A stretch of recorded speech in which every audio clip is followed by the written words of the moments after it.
پومپیا ایک ایسا آزاد معاشرہ جسے فطرت سے دوری سزا کی موجب بن گئی۔ قدیم یورپ کا جدید شہر جس نے زیبرا کراسنگ ایجاد کی، اپنی تمام تر ترقی کے باوجود، اپنی تمام تر ایڈوانسمنٹ کے باوجود کیوں ان کے اوپر ایک ایسا عذاب نازل ہوا کہ انہیں ہلنے تک کی فرصت نہ ملی۔ آج سے ہزاروں سال قبل ان لوگوں کی کیا شان و شوکت ہوتی ہوگی، وہ اپنے آپ کو کیا سمجھتے ہوں گے جنہوں نے قدرت کے قوانین کی بھی پرواہ نہ کی۔ اور سوچئے آج ایک مشینی کتا ان کی باقیات کی حفاظت کر رہا ہے۔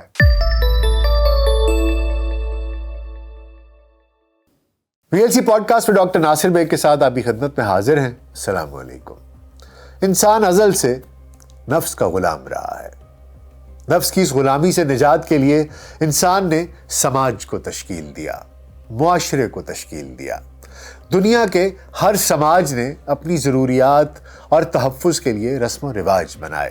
ان رسم و رواج کی خلاف ورزی کرنے والوں کے لیے قوانین متعارف کرائے، جزا اور سزا کا نظام قائم کیا۔ یہ سارا عمل ارتقائی ہے اور اسی ارتقائی عمل کے نتیجے میں ایک تہذیب وجود میں آتی ہے۔ تاریخ گواہ ہے کہ دنیا کی ہر قدیم تہذیب میں انسانوں کا ایک گروہ ایسا ضرور رہا ہے جو وسائل پر قابض رہا، اور اس گروہ نے نہ تو کبھی اپنے سماجی رسم و رواج کی پابندی کی اور نہ ہی کبھی یہ قاعدے قانون کو خاطر میں لائے۔ نفس کے غلاموں کو ہدایت کا راستہ دکھانے کے لیے ہی خدائی مذاہب زمین پر اتارے گئے۔ 1,24,000 پیغمبر مبعوث ہوئے۔ تاریخ گواہ ہے کہ نفس کے ان غلاموں نے ہمیشہ خدائی مذاہب کی مخالفت کی، اللہ کے پیغمبروں پر زمین تنگ کی، خدائی احکامات کی خلاف ورزی ازل سے ان کا وتیرہ رہا۔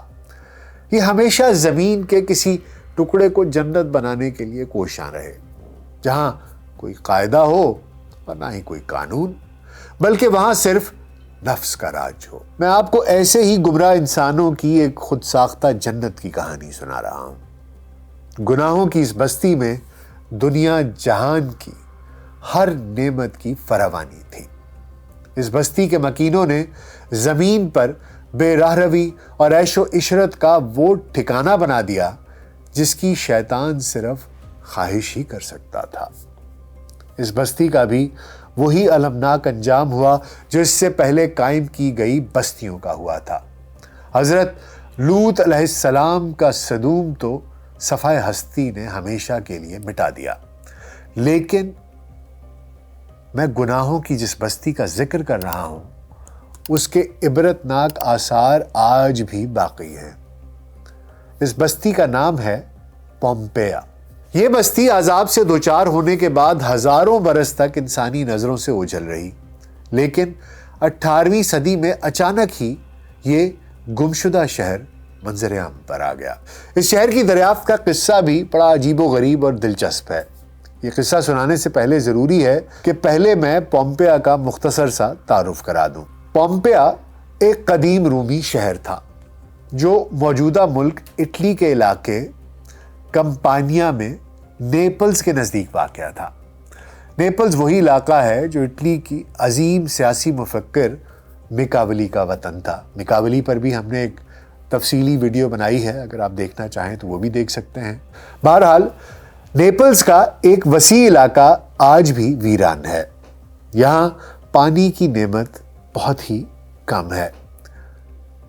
18ویں صدی میں ایک اطالوی کسان اس بنجر اور ویران علاقے میں رہا کرتا تھا، اور ایک دن اس کسان نے اپنی بنجر زمین میں کنواں کھودنے کے لیے کھدائی کی۔ طویل مشقت کے بعد کھودے گئے اس کنویں سے پانی تو نہ نکلا، لیکن کچھ ایسا مل گیا جس کی تلاش صدیوں سے جاری تھی۔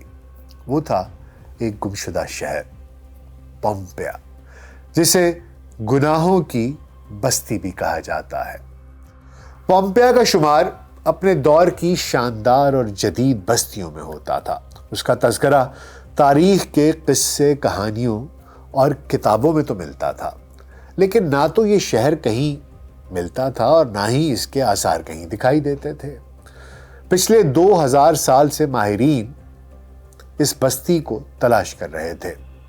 پومپیا نامی یہ شہر جس قدر حیرت انگیز ہے، اتنا ہی دردناک اس کا قصہ ہے، اتنی ہی المناک اس کی کہانی ہے۔ یہ شہر 7ویں صدی قبل مسیح کے دوران آباد ہوا۔ مختلف ادوار میں مختلف قوموں کے زیر نگی رہنے کے بعد رومن امپائر کے تسلط میں آ گیا۔ پھر اس شہر نے ترقی کی ایسی منازل طے کی کہ یہ اس وقت کی دنیا کے عظیم ترین شہروں میں شمار ہونے لگا۔ 2 منزلہ مکانات اور مکانات کے پیچھے چھوٹے چھوٹے باغیچے اور لان، اور ان میں نصب فواروں نے اس شہر کو جنت بنا دیا تھا۔ اس دور کی ہر وہ سہولت اس شہر میں موجود تھی جس کا انسان کبھی خواب دیکھا کرتا تھا۔ یہاں کئی پانی کے تالاب تھے، کشادہ سڑکیں تھیں، گھوڑے باندھنے کے لیے باقاعدہ استبل تھے، اسپتال، کلب اور کمیونٹی سینٹر جیسی تمام ضروریات یہاں دستیاب تھیں۔ کھانے پینے کے لیے ریستوران تھے، بیکریاں موجود تھیں۔ پانی کی ترسیل کے لیے اس جدید شہر کی اپنی واٹر سپلائی اسکیم تھی، لائبریری تھی، تھیٹر تھا، باغات تھے۔ شہر میں اونچے اونچے مینار تھے جن پر کھڑے محافظ دور سے ہی حملہ آور کو دیکھ کر شہر کے مکینوں کو حملے کی پیشگی اطلاع کر دیتے تھے۔ پومپیا میں وہ سب کچھ تھا جس کی انسان اس دور میں خواہش کر سکتا تھا۔ یہ دنیا کا پہلا شہر تھا جہاں سڑکوں پر زیبرا کراسنگ شروع ہوئی۔ یہی وہ شہر ہے جہاں کریم کیک ایجاد ہوا، اور پیزا جسے آج ہم بڑے شوق سے کھاتے ہیں اسی شہر کی ایک سوغات تھی۔ اجتماعی غسل خانوں یا حمام کے تصور نے اسی شہر میں جنم لیا تھا۔ ایسا محسوس ہوتا ہے جیسے میں آپ کو آج کی کسی ایک جدید ہاؤسنگ سوسائٹی یا کسی ایک جدید شہر کا قصہ سنا رہا ہوں۔ آپ سوچئے آج سے ہزارہ سال قبل ایک ایسا شہر موجود تھا۔ پومپیا رومن امپائر کے بڑے تجارتی شہروں میں سے ایک تھا، لیکن وسائل اور دولت کی فراوانی کے بعد رفتہ رفتہ اس شہر کی پہچان تبدیل ہونے لگی۔ وقت کے ساتھ ساتھ یہ اجتماعی حمام بے حیائی کے مراکز بن گئے۔ جنسی بے راروی اس بستی کے مکینوں کا مزاج بن گئی۔ پھر وہ وقت آیا جب زراعت اور تجارت اس شہر کی پہچان نہ رہی، بلکہ پومپیا ایک آزاد معاشرہ یا فری سوسائٹی کا علم بردار ایک سمبل بن کر رہ گیا، جہاں جنسی تعلقات پر کسی قسم کی کوئی پابندی تھی اور نہ ہی اسے کوئی معیوب سمجھا جاتا تھا۔ یہاں کوئی مذہبی روک ٹوک نہ تھی۔ اس شہر میں لوگ اپنی جنسی تسکین کے لیے ہر قسم کی مذہبی، قانونی اور سماجی بندھنوں سے آزاد تھے۔ یہاں وہ آزادی تھی جسے حاصل کرنے کے لیے شیطان نے جنت ٹھکرائی تھی۔ یہاں بسنے والے ہوس کے پجاریوں کے نزدیک انسان تو کیا، حیوان بھی جنسی تسکین کا ایک ذریعہ ہی تھے۔ اگرچہ اس شہر کے آس پاس ہریالی تھی، کھیت اور کھلیان تھے، بے شمار باغات بھی تھے، پھلوں اور پھولوں کی بہتات تھی، لیکن اس کے باوجود گناہوں کی اس بستی کے مکینوں کا اصل پیشہ اور ذریعہ آمدن جسم فروشی ہی تھا۔ جسم فروشی کے اس گھنونے دھندے میں صرف عورتیں ہی نہیں بلکہ سینکڑوں تندرست اور جوان مرد بھی پیش تھے۔ غلاموں کے ساتھ ساتھ عام شہریوں کی ایک بڑی تعداد بھی اسی پیشے سے وابستہ تھی۔ پومپئی کے کہبہ خانے اپنی مثال آپ تھے۔ ان کہبہ خانوں کے مالکان یا تو شہر کے رئیس اور امراء ہوتے تھے یا پھر ریاست کے وزیر، مشیر یا اعلیٰ افسران۔ پومپیا ایک ایسی فری سوسائٹی، ایک ایسا آزاد معاشرہ تھا جہاں فخر اور شہرت کا پیمانہ دوسرے معاشروں سے بالکل الگ تھا۔ پومپیا میں جو شخص جتنا جنسی طور پر بے راہ رو ہوتا یا جتنا جنسی بے راہ روی کا رسیہ ہوتا، اتنا ہی اس کا مقام اور رتبہ بلند سمجھا جاتا۔ رومن امپائر کے بڑے بڑے افسران اور ان کی بیگمات بھی ان علتوں کا شکار بن چکے تھے۔ اس شہر کے کھنڈرات سے ملنے والی تصاویر اس قدر بےہودہ اور فحش ہیں کہ آج کے لوگ انہیں دیکھ کر اپنے کانوں کو ہاتھ لگاتے ہیں، لیکن پومپیا کے باشندوں کے لیے یہ ان کے فخر کی علامت تھی۔ کہتے ہیں ادب یعنی آرٹ وہ آئینہ ہے جس میں ہم سماج کا اصل چہرہ دیکھ سکتے ہیں۔ پومپیا کے کھنڈرات سے آرٹ کے جو نمونے ملے ہیں انہیں دیکھ کر اس بستی کے مکینوں کی سوچ اور میلان کا بخوبی اندازہ ہو جاتا ہے۔ پومپیا کی دیواروں پر ایسی پینٹنگز اور شبیہیں کندہ ہیں جنہیں دیکھ کر حیوان بھی شرما جائے۔ مغرب شاید ان تصویروں کو آرٹ کا نمونہ کہے، لیکن میرے نزدیک ان پینٹنگز یا تصاویر کی حقیقت انسان کی جنسی خواہش کے حیوانی اظہار کے علاوہ اور کچھ نہیں ہے۔ یہی حال پومپیا کی دیواروں پر کندہ اشعار کا ہے۔ فطرت اور اخلاق سے آری یہ شاعری دراصل ان کے حیوانی جذبات کا اظہار ہے۔ ایسا آزاد آرٹ، آزاد فن، فری آرٹ یا اخلاق باختہ آرٹ آج تک دنیا کی شاید کم ہی تہذیبوں کے کھنڈرات سے ملا ہوگا جتنا کہ اخلاق باختہ آرٹ یہاں سے دریافت ہوا۔ تاریخ گواہ ہے کہ جس انسانی تہذیب نے فطری قوانین کو پامال کیا، اخلاقی حدود قیود سے تجاوز کیا، خدا کے قائم کردہ حدود کی خلاف ورزی کی، وہ تہذیب، وہ قوم، وہ معاشرہ، وہ بستی صفائے ہستی سے مٹ گئی۔ آج سے تقریباً 2000 سال پہلے حضرت لوط علیہ السلام کی قوم بھی اسی طرح عیش پرست تھی۔ ان کا شہر سدوم بھی اس دور کا ایک جدید اور جیتا جاگتا شہر تھا، لیکن جب سدوم کے مکینوں نے حد سے تجاوز کیا تب اللہ نے اس شہر اور اس کے مکینوں کو عبرت کا نشان بنا دیا۔ سدوم کے آثار تو اس کرۂ ارض سے مٹ کر ماضی کا قصہ بن گئے، لیکن پومپیا کے کھنڈرات آج بھی اس دردناک عذاب کی کہانی ہمیں سنا رہے ہیں۔ دراصل پومپیا ایک آتش فشاں پہاڑ کے دہانے پر واقع تھا جس کا نام تھا ماؤنٹ ویسوویس۔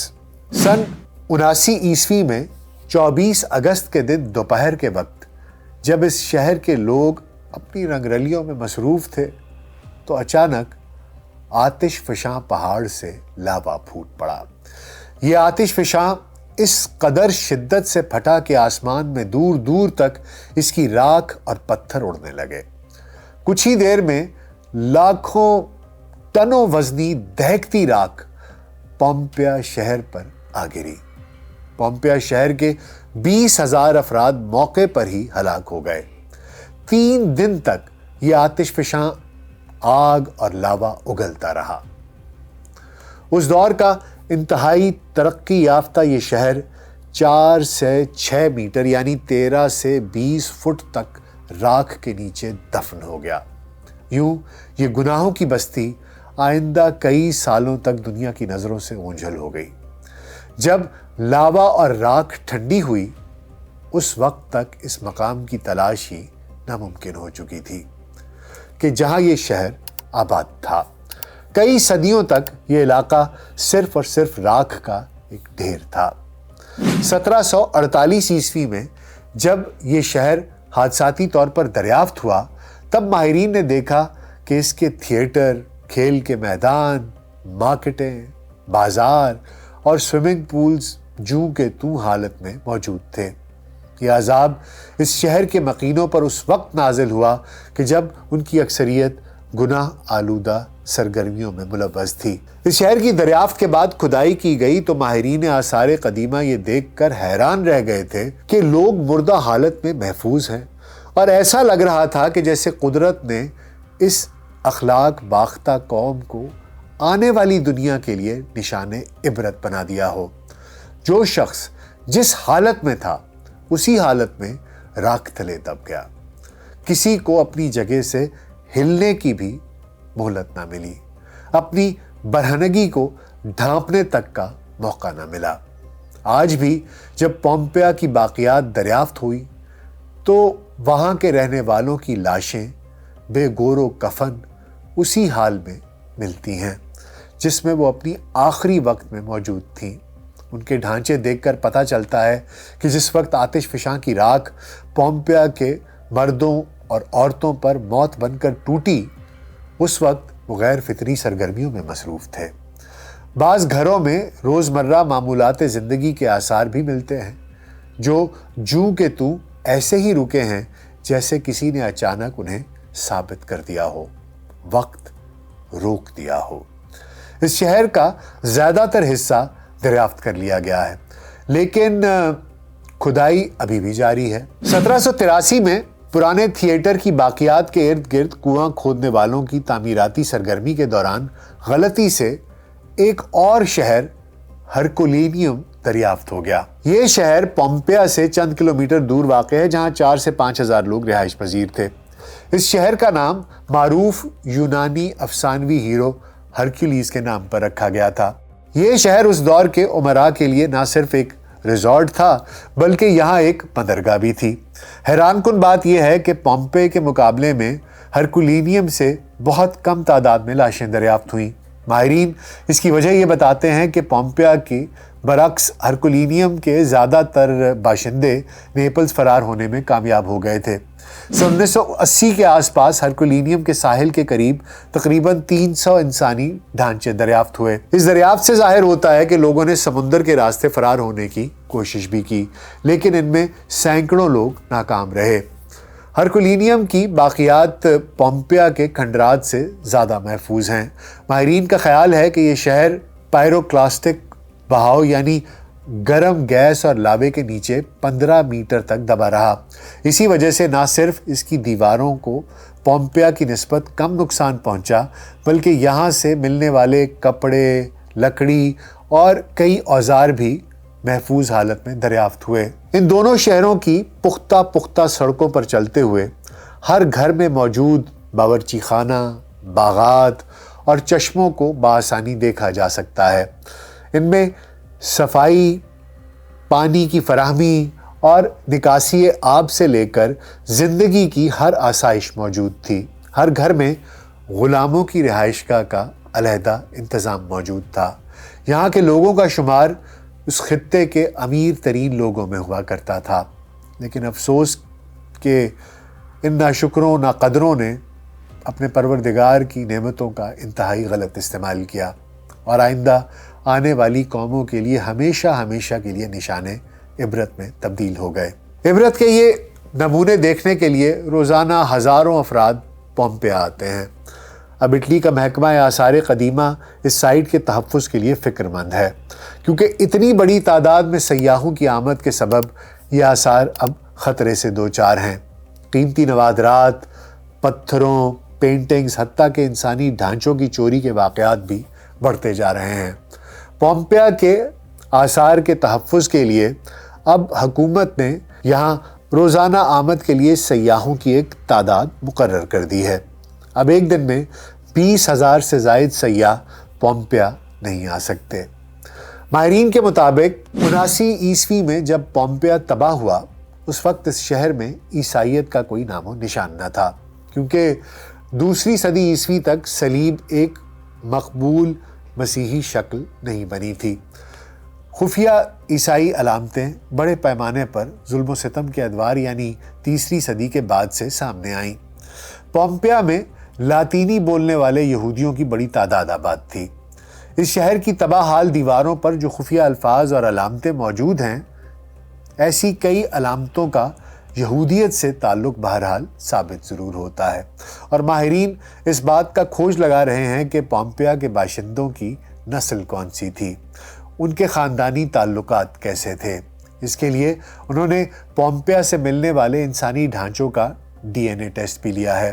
اسی DNA کی رپورٹ سے پتہ چلا ہے کہ کچھ جو ڈھانچے وہاں سے ملے تھے جن کو وہ سمجھتے تھے کہ 2 خواتین کے ہیں، تو انہیں معلوم ہوا کہ ان 2 خواتین کے ڈھانچوں میں سے جو کہ ایک بیڈ پر ملے وہ آپس میں بہنیں نہیں تھیں، بلکہ ان میں سے ایک مرد تھا۔ اور تحقیق سے یہ بھی پتہ چلا کہ جس مرد کے ڈھانچے کی گود میں ایک بچہ تھا وہ اس مرد کا بچہ نہیں تھا، اس کا DNA اس بچے سے میچ نہیں کرتا۔ ماہرین کی تحقیق کے مطابق پومپیا ایک کثیر الثقافتی شہر تھا۔ اس شہر کا خاندانی نظام اور اس کے باسیوں کے سماجی تعلقات آج کے زمانے کے لحاظ سے پیچیدگی کا شکار تھے، کیونکہ ان میں زیادہ تر افراد مختلف آبادیوں سے آئے تھے۔ 2000 سال پرانے ان کھنڈرات کا تحفظ اطالوی حکومت کے لیے ایک چیلنج سے کم نہیں۔ اب انہوں نے اس جائے عبرت میں مسلسل گشت کے لیے ایک روبوٹ کتے کو بھی مامور کر دیا ہے۔ یہ مشینی کتا نہ صرف اس شہر کی قدیم باقیات کی حفاظت کرتا ہے بلکہ چوروں کی بنائی گئی سرنگوں کا بھی سراغ لگاتا ہے۔ اور اب سوچنے کی بات یہ ہے کہ آج سے ہزاروں سال قبل ان لوگوں کی کیا شان و شوکت ہوتی ہوگی، وہ اپنے آپ کو کیا سمجھتے ہوں گے جنہوں نے قدرت کے قوانین کی بھی پرواہ نہ کی اور ایسی اخلاق سوز حرکتوں میں ملوث ہو گئے۔ لیکن پھر خدا کا عذاب نازل ہوتا ہے اور ایسے سرکشوں کو توبہ کرنے کا بھی موقع نہیں ملتا، اور ہزاروں سال بعد بھی کتنے لوگ، لاکھوں لوگ ان کو عبرت کے نشان کے طور پر دیکھتے اور جانتے اور پہچانتے ہیں۔ اور سوچئے آج ایک مشینی کتا ان کی باقیات کی حفاظت کر رہا ہے۔ یہ تھی پومپیا کی کہانی۔ امید ہے آپ کو پسند آئی ہوگی۔ اپنا بہت خیال رکھیے گا۔ شکریہ۔